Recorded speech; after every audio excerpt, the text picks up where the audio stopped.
Hi Cancer, this is your horoscope for February 2018. Thanks for joining me. Now the majority of the energy is in your 7th house and in your 8th house. The 7th house is relationships in general, and the 8th house is kind of institutions, corporations, the veil between this world and the other world. And in your 7th house, everything is in Capricorn, so you'll have this energy and drive to really work on your relationships and to make a lot of progress there in terms of transforming them and creating more stability. And then you have this energy in Aquarius in your 8th house, which is really about communicating very well, being of service to people, and really making a positive contribution to the institutions or organizations that you belong to, and therefore having a positive impact on those institutions and improving your relationships. Now, the other thing about February is that we don't have a full moon. We had this amazing blue moon on the 31st of January, which means that February is much darker than it usually would be because there's no full moon. And I don't mean dark in the sense of depressing or negative or dark. I just mean that it's less intense because the full moon can be really full on, and it gives you the opportunity to go inwards and to be introspective and to really ask yourself what's important to you. So it's a good time to kind of take a breather and to relax and to just ask yourself, okay, I've got some time now. What's important to me? What do I care about? What relationships are important to me? Is this job something that I enjoy? Should I continue to put all this effort into this relationship? What am I getting out of it? And you really have the kind of presence of mind to look at those things very clearly. On the 1st of February, Mercury, the communication planet, moves into Aquarius, into your 8th house of institutions. And that really allows you to be on top of your game and to make a super useful contribution to your job if you're employed. If you're retired, or if you're a student, you will be able to see things for the way they are. You can be a social commentator, you can write, you can recognize what's going on. And there's this sense of, I'm not alienated, I fit in, I have a role to play here, and my voice is meaningful and useful.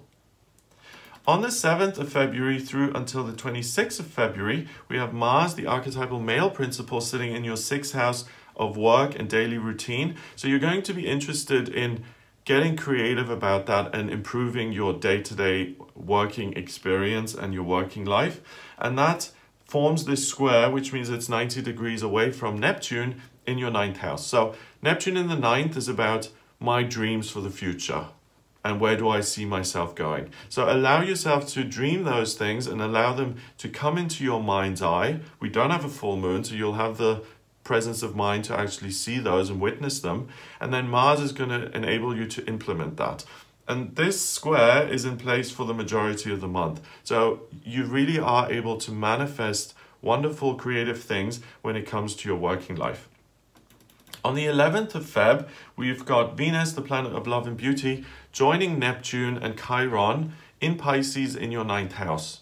So you're going to have a great love for learning and traveling and really discovering something new. If you've been in a funk, if you have kind of felt aimless or, there's nothing I really care about, or you felt a little bit flat, this is really going to allow you to heal that, and it's going to inspire you to look at what your opportunities are. Do you want to move somewhere else? Have you always lived in the same town? Or do you want to change your career? Or do you want to work at something totally different, rather. If your job and your life is unsatisfying and you're depressed a lot of the times and you just think, I'm working to get by and to make money, but I'm working in a job that I don't like so that I can maintain a lifestyle in a place that I abhor and relationships that really don't serve me, then it really is time to make a change. And that Mars in your 6 is going to give you the self-confidence and the courage to really power through on all of those things and to make the changes that you want. Now, the big event of the month is on the 15th. We've got the new moon happening on the 15th in your 8th house. It's not just a new moon. A new moon is when the sun and the moon sit together and the moon is totally black. It's also a partial solar eclipse, so the moon moves over the sun and it covers a part of it, so more darkness, and it's on the south node, so it's about letting go of things. So this will allow you to let go of negative beliefs about yourself. I can't do this because I'm not good enough, because I'm not skilled enough, other people don't like me. You'll be able to kind of flush those down the drain, and you'll really be able to see yourself as you truly are, to embrace your hopes and dreams and to take action on them. On the 18th of February, the communication planet Mercury moves into Pisces and joins all of that energy in your 9th house, Venus, Neptune, Chiron, and even the moon in Pisces.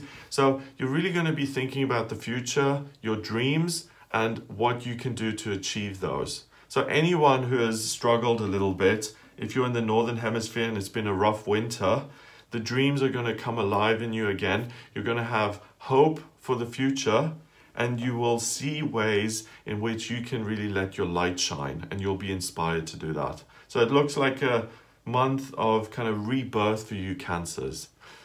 Looks really positive. If you'd like a private reading with me, please get in touch via my website. It's gregoryscott.com. Click on the readings tab to order your reading. Please remember to subscribe to this YouTube channel, and I'll speak to you next month.